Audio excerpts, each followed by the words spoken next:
پیر کی صبح دی نیوز میں چھپنے والی ایک رپورٹ کے مطابق وفاقی وزیر برائے پانی و بجلی فیصل ووڈا نے غالباً الیکشن کمیشن آف پاکستان کے سامنے اپنی دوہری شہریت کے حوالے سے غلط بیانی کر رکھی ہے۔ تحقیقاتی رپورٹ کے مطابق فیصل ووڈا نے 11 جون 2018 کو اپنے کاغذات نامزدگی جمع کروائے تھے اور اس وقت ان کے پاس امریکی پاسپورٹ موجود تھا۔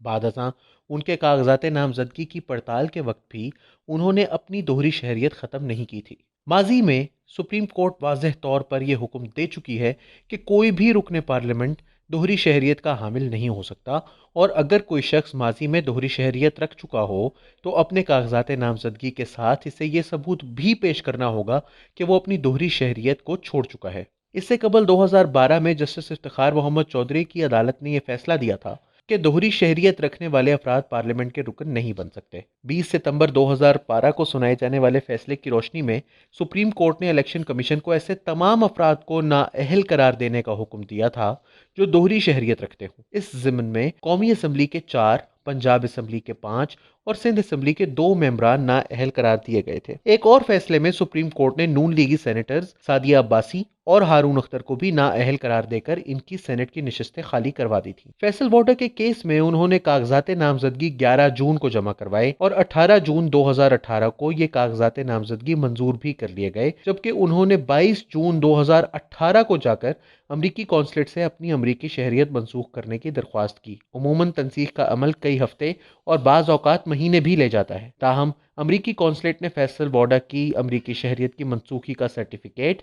25 جون 2018 کو جاری کر دیا تھا۔ فخر دورانی کی رپورٹ کے مطابق تحریک انصاف سے تعلق رکھنے والے 3 وکلاء سے اس بابت سوال کیا گیا اور تینوں کا موقف تھا کہ اس کیس میں نااہلی پکی ہے۔ ان میں فواد چودھری بھی شامل ہیں، جنہیں سوال کرنے سے قبل محض صورتحال بتائی گئی تھی، لیکن یہ نہیں بتایا گیا تھا کہ جس شخص کے متعلق سوال کیا جا رہا ہے وہ بھی انہی کی طرح وفاقی کابینہ کے ایک رکن ہے۔ ان کے علاوہ بھی تحریک انصاف سے تعلق رکھنے والے دونوں وکلاء، جن میں بیرسٹر سید علی ظفر بھی شامل ہیں، سابق جج ناصر اسلم زاہد اور سپریم کورٹ بار ایسوسی ایشن کے سابق صدر کامران مرتضیٰ کے مطابق بھی یہ نااہلی کا سیدھا سادہ سا کیس ہے۔ دوسری جانب فیصل ووڈا کے ایک قریبی ساتھی کے مطابق فیصل ووڈا اپنی دوہری شہریت چھوڑنا نہیں چاہتے تھے، اور یہ فیصلہ انہوں نے تبھی کیا جب انہیں ان کی انتخابات میں فتح کی گارنٹی دے دی گئی۔ خبر میں یہ نہیں بتایا گیا کہ یہ گارنٹی کہاں سے دی گئی۔ واضح رہے کہ فیصل ووڈا نے 2018 کے انتخابات میں کراچی کے حلقہ این 249 سے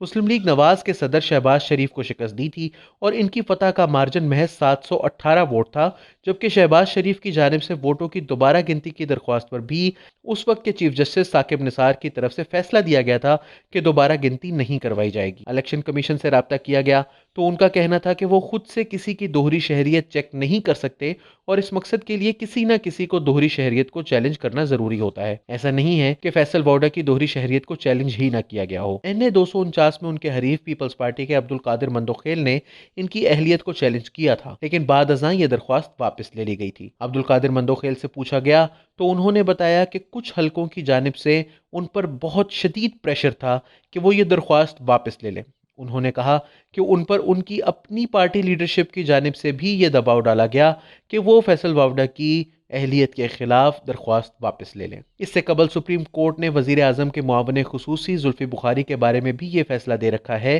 کہ وہ معاون تو ہو سکتے ہیں، لیکن انہیں وزیر مملکت کا عہدہ نہیں دیا جا سکتا۔ دسمبر 2018 میں جب سپریم کورٹ نے یہ فیصلہ دیا تھا کہ دوہری شہریت کے حامل افراد اہم سرکاری عہدے نہیں رکھ سکتے، تو زلفی بخاری کے خلاف بھی ایک درخواست سپریم کورٹ میں دائر کی گئی تھی، جس میں معزز عدالت سے یہ استدعا کی گئی تھی کہ انہیں وزیر اعظم کے معاون خصوصی کے عہدے سے علیحدہ کیا جائے۔ تاہم سپریم کورٹ کے 3 رکنی بینچ نے جواباً کہا تھا کہ یہ حکم نہیں بلکہ تجویز تھی، اور زلفی بخاری کے پاس محض معاون کا عہدہ تھا، اور یہ وزیر اعظم کا اختیار تھا کہ وہ کس کو اپنا معاون بنانا چاہتے ہیں۔ تاہم عدالت نے یہ واضح انداز میں کہہ دیا تھا کہ زلفی بخاری وزیر کا عہدہ نہیں سنبھال سکتے۔ واضح رہے کہ وزیر اعظم عمران خان کے ارد گرد ایسے اور بھی افراد موجود ہیں جن کی شہریت کے حوالے سے شکوک و شبہات جنم لیتے رہے ہیں۔ انیل مسرت بھی ایک ایسا نام ہے جو وزیر اعظم عمران خان کے خاصے قریب سمجھے جاتے ہیں، اور تحریک انصاف کے 5 سال میں 50 لاکھ مکان بنانے کے پروگرام پر بھی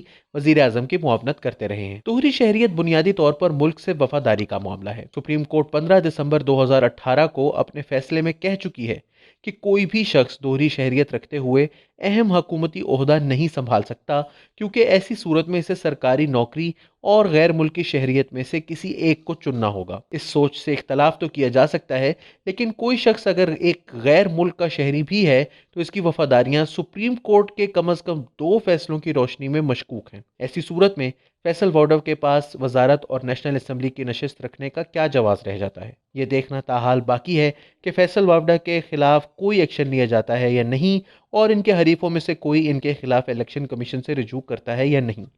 اگر ایسا کیا گیا تو قانونی ماہرین کی رائے میں تو وزیر موصوف کے پاس اپنی سیٹ بچانے کا کوئی راستہ موجود نہیں۔